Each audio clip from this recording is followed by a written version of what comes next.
So this is our presentation on organizational behavior and internal controls, specifically looking at the company Boeing.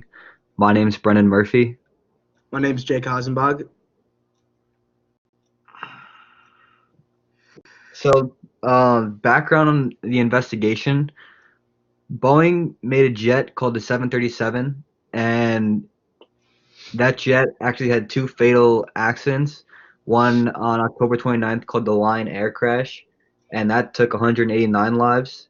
And the second took place on March 10th and killed 157 people. And no other commercial aircraft company has been implicated in as many fatalities so rapidly since 1966.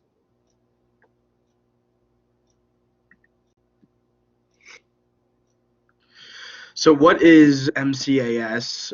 The MCAS sensor measures the angle of the plane's nose and tells the system to push it down if the aircraft is at risk of stalling. But if that single sensor malfunctions, the system has no backup and it would force the plane into a nosedive.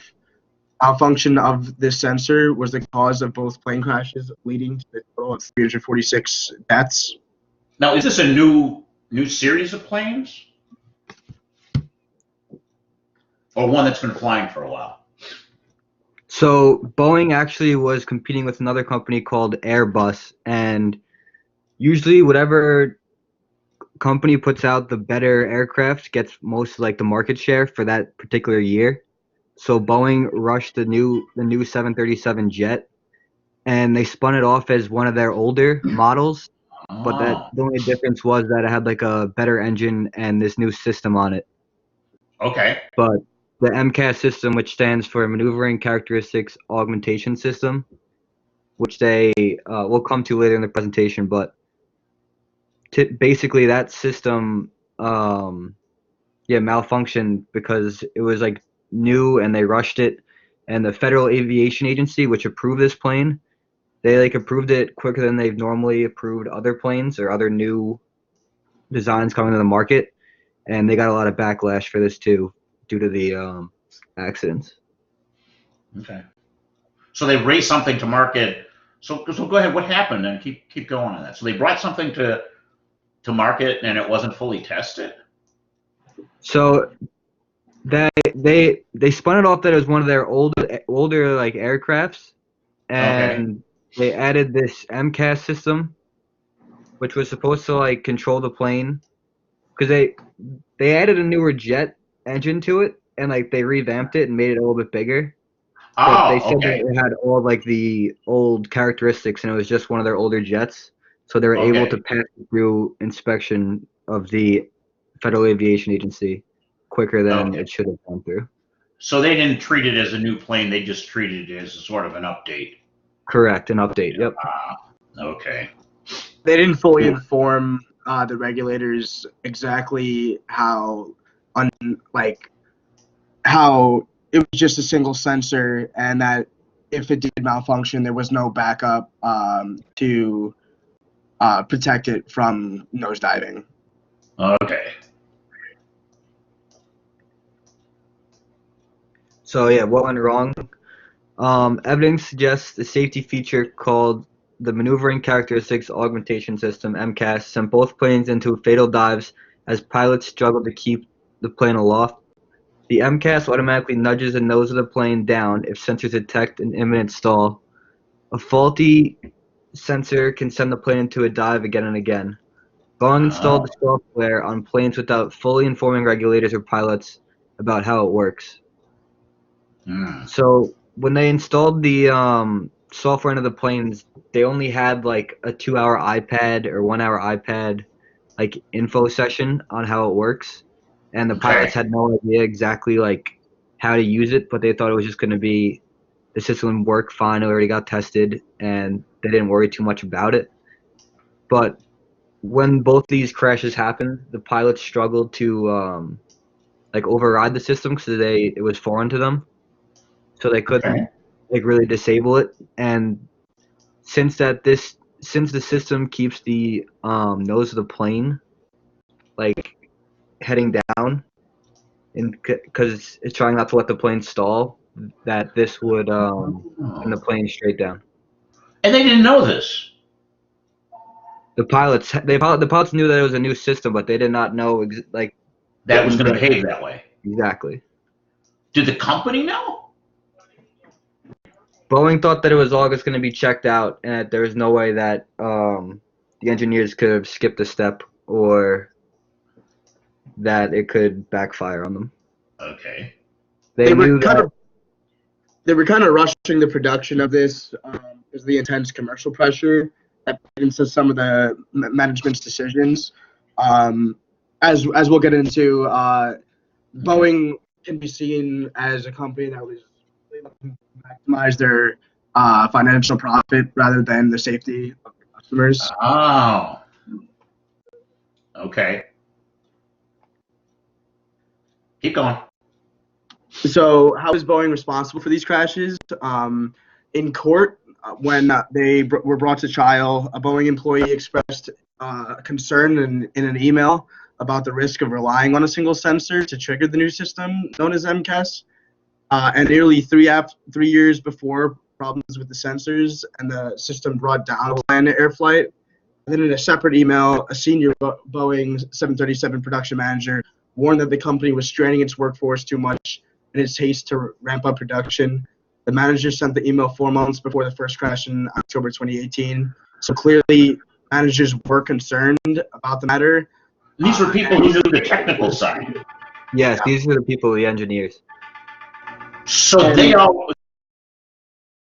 Did know, but the management, up top, they just dismissed their claims and said, "Doesn't matter. We have to get this set out before Airbus does." Well, something seems wrong with that. Oh yeah, completely immoral. They were completely disregarding the actual safety, and rather they just wanted results as soon as possible, regardless of just the possibility of the crashes. And the CEO, Mr. Bolenberg, simply responded to that email, responded in court that they did not change the production rate, even after the engineers said that the workforce was training. And it was So they didn't stop to fix it. They just kept making them. Yep. Yeah. Whoa. That doesn't seem too right. Pilots who already certified to fly the older plane only had to complete a 1 additional hour of training. This was the iPad thing I was referring to. And neither the lesson nor the flight manuals mentioned the MCAS, which was a new feature in the newer plane. Pilots said they only learned about the system after the Lion crash. So these pilots were going in, flying these planes blind, knowing of an MCAS system, but not knowing in depth how to work it or How it would respond. how it would respond in the new jets. Because they were just all trained that would fly the same as the older model. Whoa. Yeah, you could only imagine if the people hopping onto this flight knew that the pilots were as naive as them to the concept of the sensor being the only source of the protection. Yeah. Whoa. Okay. So this picture depicts a mother of one of the passengers on board, Nadia Milaron, and it's a sign depicting those killed in the Ethiopian Airlines flight 302. Mm-hmm. And you could only imagine the impact on families after hearing about how careless Boeing was in producing these aircrafts, and how their incentive was just maximizing profit rather than protecting their customers. I couldn't imagine what that would be like, losing a family member to something just like this. How the company completely disregarded when their main engineers sent emails to their bosses mentioning how they were exhausted and it was just too fast of production. They needed a break, and the CEO did not cooperate and just told them to keep working. Okay. Where did that break? I don't know. Maybe you guys are going to get into it. Where did? I mean, was this a cultural breakdown? Did everybody just roll over and accept it? It's It was just, the engineers doing their job, listening to their bosses, and like at the end of the day, they're gonna do what management tells them to do, and if that means the cost of people's lives, and in this case it was, it's just sad to see. And yeah. I wouldn't necessarily say that the workers rolled over. They did send numerous messages to the managers, and they were well aware of the problem.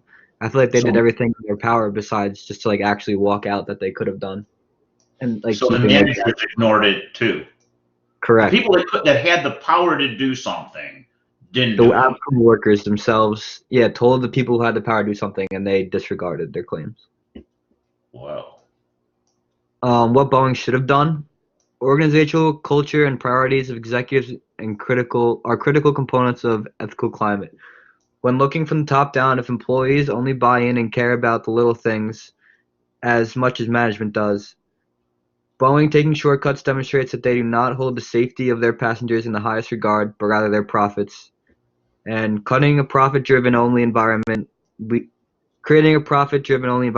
to little things not seeing fruition and not getting the attention they deserve. okay, that's just bad.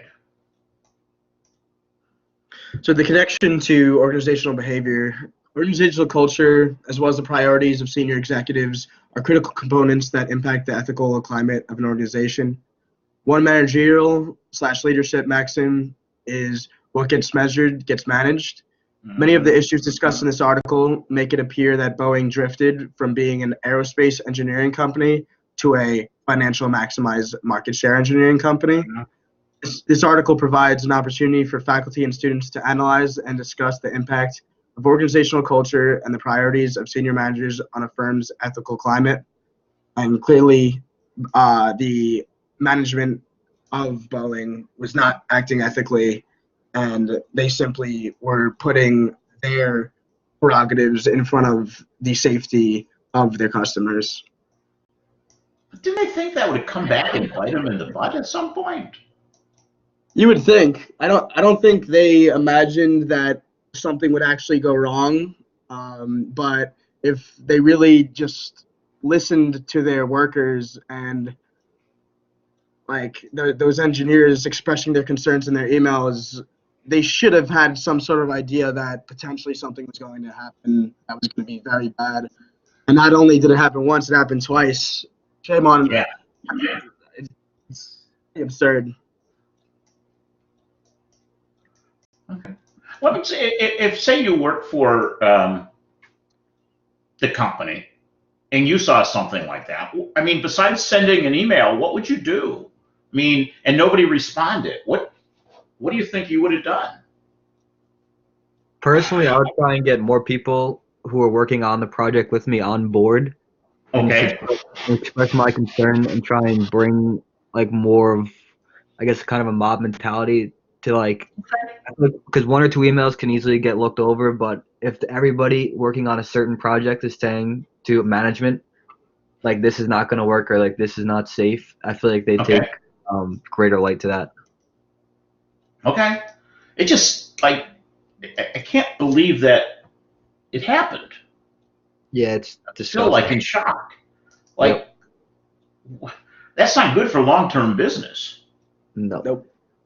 Do you think they thought that they were just so big that there's really only two aircraft producers basically in the world? Um,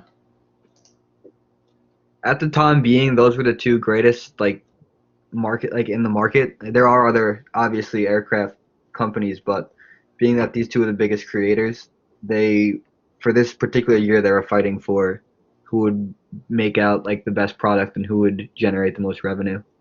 okay. And they got lost in the sight of like the actual safety and engineering or like what the company should pride themselves on rather than just how much money they make. Mm-hmm. Wow. So who really pays not the CEO. When asked if he would take a pay cut, the CEO, Mr. Muhlenberg, says it's not about the money for me. However, he followed up by saying it was up to the Boeing board to set his compensation. So he completely disregarded the fact that like these people are behind him in court with like some of their daughters and husbands, wives, and he's saying that listen, it's not my fault who like pays me all this money. The board makes it, and just put the blame on the actual company itself, and just deflected any sort of responsibility because he didn't want to say like, well, I didn't build the jet. I just like I work from the top. I don't actually see what goes on below. But meanwhile, he was involved heavily. Yeah, it's pretty What interesting happened? that the Go ahead. it's pretty interesting that the board didn't affect his compensation at all, not even a slight deduction, because when taking responsibility for that many lives, in my opinion, the person on top needs to be held accountable, because at the end of the day, he's as responsible as the whole company. He's the figurehead. He needs to, in my opinion, he should have given himself a pay cut. Yeah. But that just seems like the whole culture's messed up. Yes. What Yes. what happened? Where was the FAA and the regulators? Aren't they supposed to check that stuff? So this was the backlash I was talking about in the beginning that they got for passing this jet on too quickly because Boeing is obviously a huge company and told them that this is just a model of the older one, which got approved. We just added a new engine and a different security system, and the FAA approved it way too quickly, and they did get a lot of backlash for that. Do you think this is part of, I know the current administration is trying to get rid of all the regulations. Do you think this was just, it got by because they're cutting back on all the regulations that are going on? Like today Definitely they a announced they're possibility. gonna, Definitely a possibility. okay, because they announced today that they're gonna cut back most of the environmental protection laws that they're gonna just repeal, not laws, but the guidance that the departments give, the EPA gives. They've pulled them all back. Yeah, I strongly disagree with that. I don't think that's what we should be doing, especially with all the stuff that's going on in Australia. Climate change is clearly a thing. And you guys wanted to go. Are you still Yeah, doing that? Do you still want to do that after that fire, all that fire stuff? I do because the semester I'd be going would be the fall, and that's not when the bush shrub fire season is. But and I would like to like help any way I can, and I would get involved in that. But it's pretty scary to see, and it gave me second thoughts. But yeah, just after hearing what was passed recently with like deregulating environmental, Yeah. like the EPA, that's I don't understand thinking, in my opinion. Yeah. It's crazy. And that's why I wonder just some of this got in here too. So go ahead. I didn't mean to get off track. So why did Mr. Muhlenberg not take a bold self-sacrificial stand in this instance? There are a few likely possibilities on why he didn't take a stand. One reason might be because he didn't want to seem like he was the reason for the crash. Uh-huh. If he took a pay cut, he may have feared that his reputation might be tarnished even more than it already has been. And another possibility is that he might also simply just be all about the money and that his quote is an actual lie. And so, what would have been the likely impacts of a bold self-sacrificial stand? Taking a pay cut for the mistakes made by the company would have shown a sign of responsibility and leadership. It would have represented an actual tangible repercussion for all the deaths that occurred. And family and friends of the deceased most likely would have been more pleased with Muhlenberg if he had made an impact on his own life as well for the crash, because Yeah. families were impacted tragically, and here he is still making as much money as he would have had the crashes not even happened. So he honestly just comes off as not the most ethical person in the situation. Mm-hmm. Really crazy, isn't it? So what did you guys learn by doing this? Just how, for me, in my opinion, just more fraudulence in the system. I wasn't surprised to read about this at all. The top wanting to keep as much money as possible. This was like, I don't know. It's sad to say, but almost predictable for me. Mm-hmm. Yeah. I learned that, like, I mean, behind the scenes of some of these big businesses, you like really don't know what's actually happening behind the scenes and how ugly it could be. People are just like disregarding the safety of individuals and just money driven, profit hungry. It's like disgusting. So Yeah, and then you look at some of the thing when we look at, like, if you're looking at some of the ones that are out there, a company's broader mission, where you look at the whole issue of social responsibility, governance, environmental, there's a couple good pieces out there on that. And then you get an incident like this that, like, just goes the other way. Yeah. Any other closing thoughts? I just hope I hope the government starts to regulate things more so that stuff like this does not happen. And I know they're deregulating, they're doing the opposite of what I wish, but I think people's lives matter more than money. And until we all agree on that, tragic things like this will continue to happen. Absolutely, I think you're right. So let's take young people like you when you get into companies to make a difference. Yep. Okay, thank you. thank you.